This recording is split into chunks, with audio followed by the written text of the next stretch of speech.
Hi, welcome to this new video. Today the topic is real estate investment trusts or REITs. And specifically what I want to discuss with you is how can we value a REIT? Why? Because usually when you buy a REIT, you do it for passive income to get the dividends. And the main point is the best strategy to get a good amount of passive income is to buy when it's undervalued. So now the next question is, how do we know when a REIT is undervalued? Now there are two ways you can assess the value of a REIT. One is called the absolute valuation method, the other one is the relative method. And I will show you both, and also will show you why I prefer the relative method. So of course here we are speaking about Singapore REITs, because that's the kind of REITs I'm interested in. And just for today, the example we take is Capital Mall Trust. That is a quite strong REITs in the retail sector in Singapore. And here you can see the chart. You can see it's like in the last 3 years, it's doing quite well. Now, let's start with the absolute method. What is the main idea? Well, this is based on the dividend discount model, where first we want to understand how the dividends are increasing over the years. Why? Because of course we don't want to buy a REIT that is giving us less and less dividend. We want a REIT that is paying a stable and possibly increasing amount of money in terms of dividends every year, right? So the first thing is we have to understand what is the growth of these dividends, and then we use this number to get the value of the REIT. So let's look at the Capital Mall as example. Okay, here in this Excel file, I have basically data for REITs in Singapore that I have collected, and then we are just considering Capital Mall, this row, right? So here I have for the 2014 to 17 the dividends that Capital Mall paid. Now I don't have 2018 because actually after a few tests I realized that this method, to me at least, doesn't work, so I stopped using it. But just for showing you how to use it, let's take Capital Mall. Now the first thing to do is this. We have to take a period, and in this case is 4 years, and we have to understand what is the annual increase of dividends. So an easy formula to do that is the following. We take the last data, so the dividends paid the last year, over the dividends paid the first year, right? And then, well, better if I show you actually. So it's easier. So what is the idea? You take the dividend last year over the dividend first year. And remember, when I say last and first year, I mention the period you are considering. Okay, so of course this is another question for the absolute valuation method. How long is this period? Is it the last 3, 4, 5, 10 years? Ideally I would say at least take 4 years. If you can take more, better. Now you take this ratio, okay, and then you use this number years minus 1. So this is the power of operation, okay? So you take this ratio and then you have to elevate to 1 over the numbers of years minus 1. So if we consider 4 years, this number is 3. And then you remove 1. And what you get is what? Well, is the dividend growth percentage. So let's see what we get when we use the example of Capital, okay? So we are here, right? We have 4 years of data, Okay, so what do we need to do? Well, we take the last one, so 0.1116 over 0.1084. So this is the first ratio, right? Now we have to elevate this to 1 over 3 because we have 4 years. Remember, we have to elevate to 1 over number of years minus 1. So this is the operation, and then 1 over 3. Okay. And what do we get? This. And then we have to remove 1. Okay, so we get this number that, if you see, is the same we have here because I have already coded this operation in Excel. So what this 0.0097 means, okay, let's write it here. So for capital mall, we get 0.0097. This means that the growth rate for the dividends is, the yearly growth rate for the dividends is 0.97%. Okay, and actually if you look at the number, it makes sense because you see it's more or less stable: 1084, 1125, 1113, 1116. Now, as I say, one of the issues of this method is how many years do you consider, but the other issue is, here we are considering the first year and the last year, right? So if our time frame is, let's say this is yearly dividend, right? And then we consider 4, 5, 6, right? And then every year we have the dividends, right? We basically don't consider what happens in the middle. We may have a growth like that, right? And what we consider is only this point and this point, right? And we just want to find a kind of average growth during this time. But if this guy was actually like that, okay, we would have obtained the same result. So this is another thing I don't like too much of this method, is that you just consider the extreme points and then you don't look at what happened in the middle.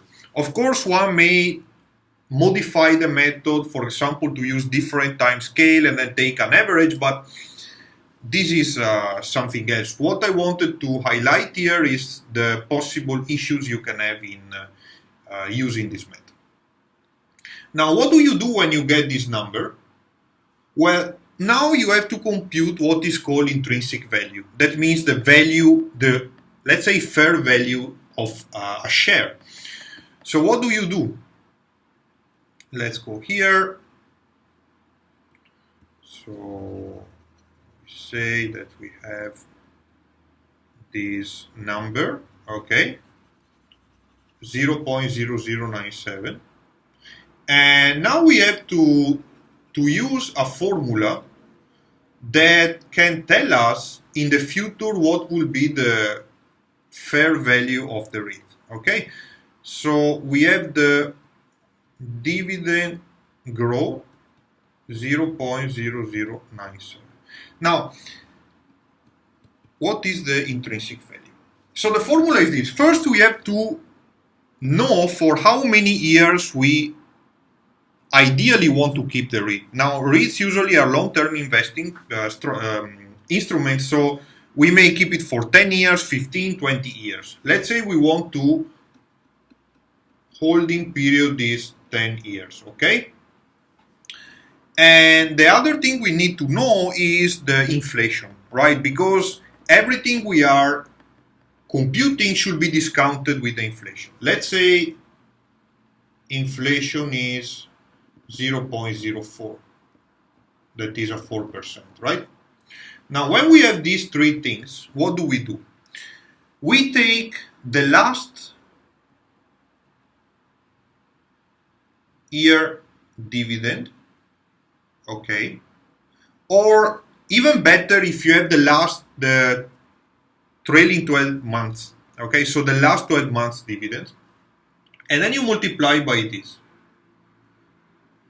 Okay, so it is 1 plus this dividend growth, this number, over 1 plus the inflation.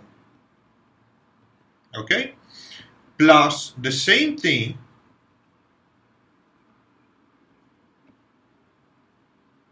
but this time these two terms are square. And then you do the same with power of 3, 4, and you end up with this,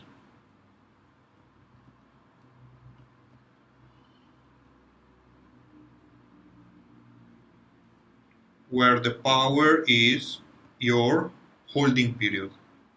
Actually, even better if we write holding period. Okay.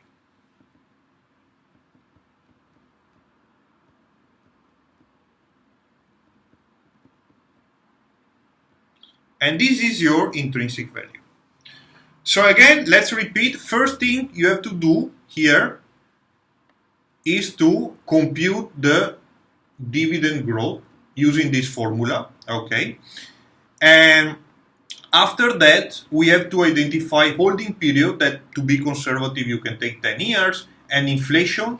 And then with this formula, so the last dividend, let's say the last year or the trailing 12-month dividends, times this thing where you have numerator is 1 plus the dividend growth, this value.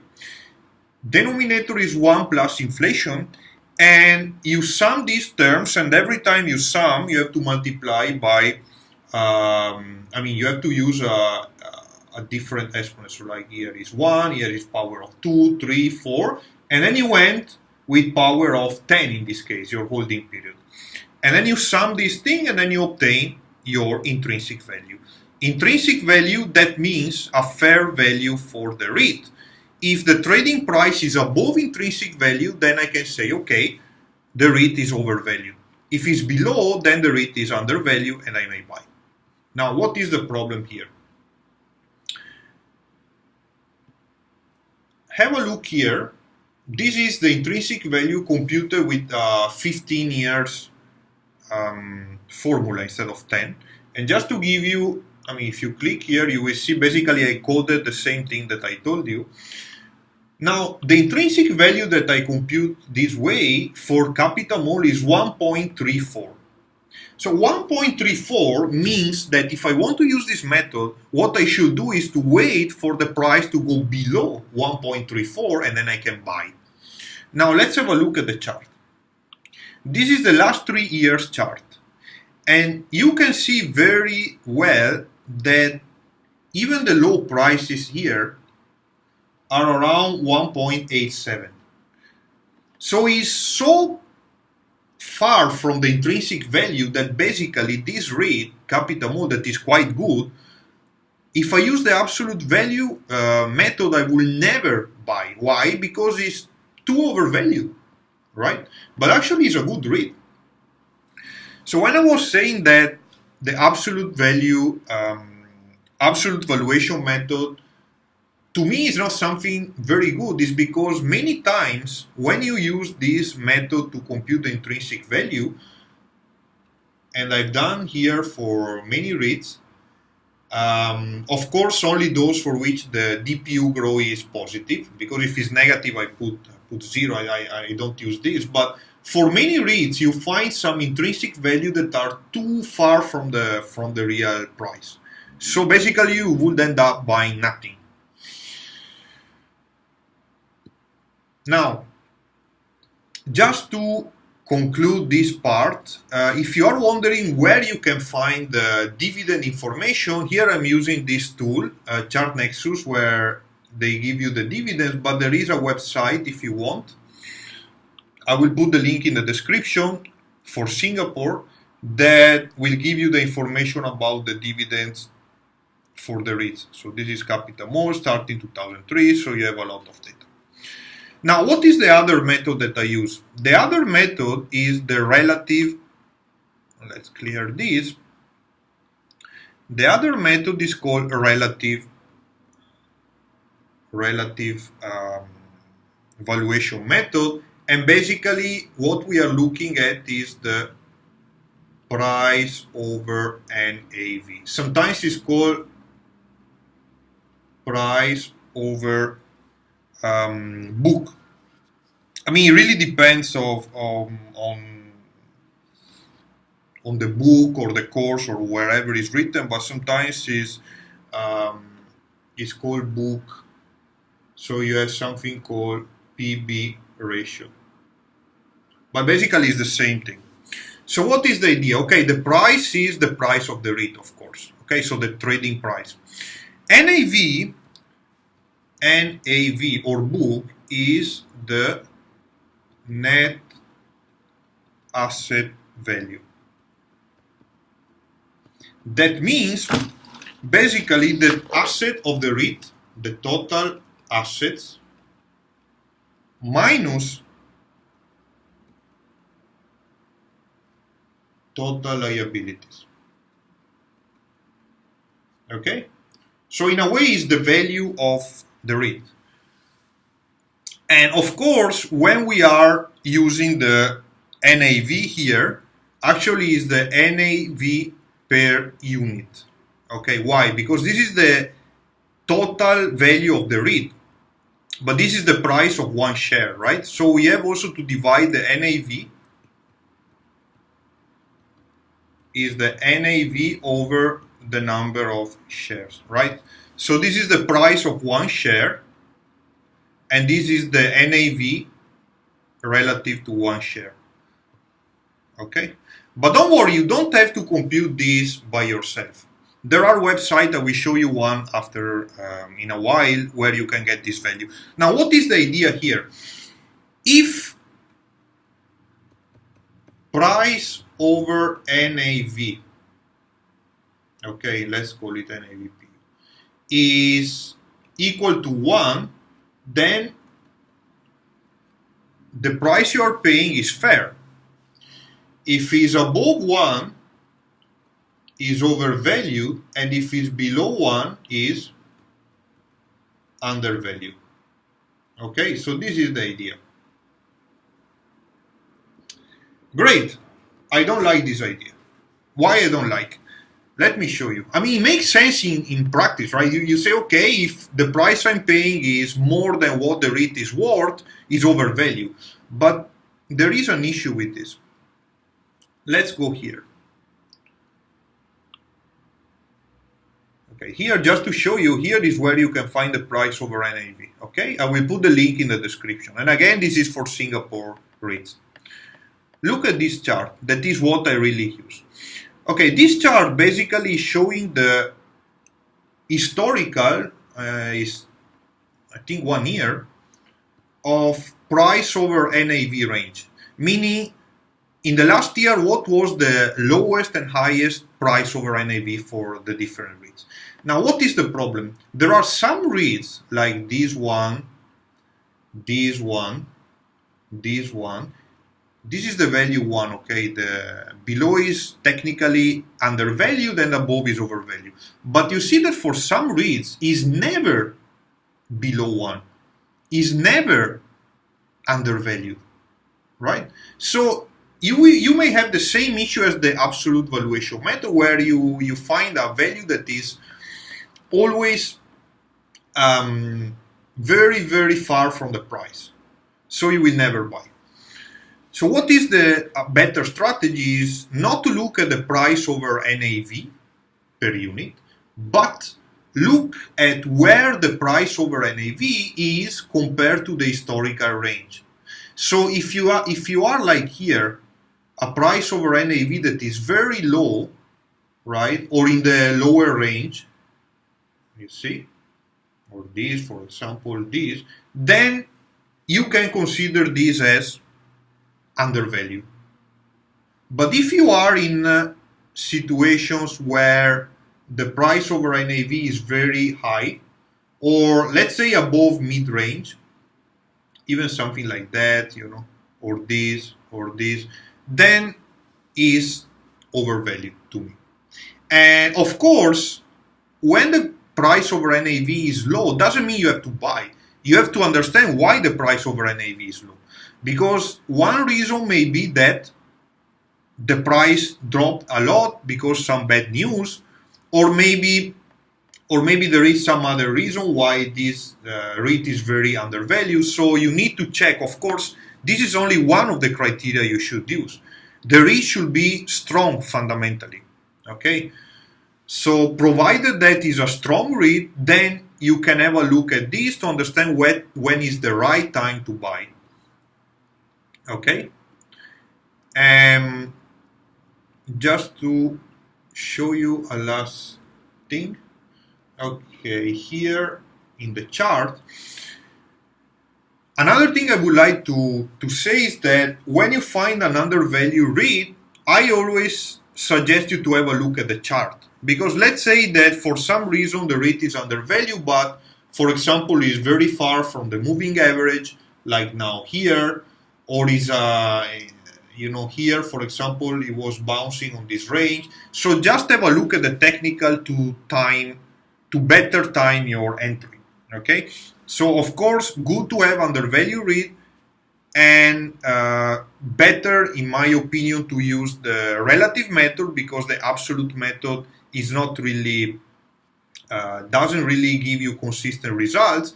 When you use the relative method, check on the website again here if you are in the low or high range, and then also do a check on the technicals to avoid situation where you are buying something overextended or something that is close to a resistance level. Okay, and with this I would like to conclude the video. Thank you for watching. If you have questions, please write a comment and put a like if you like the video, and subscribe to the channel if you want to be updated when I will upload new videos. So for now, thank you for watching and see you next time.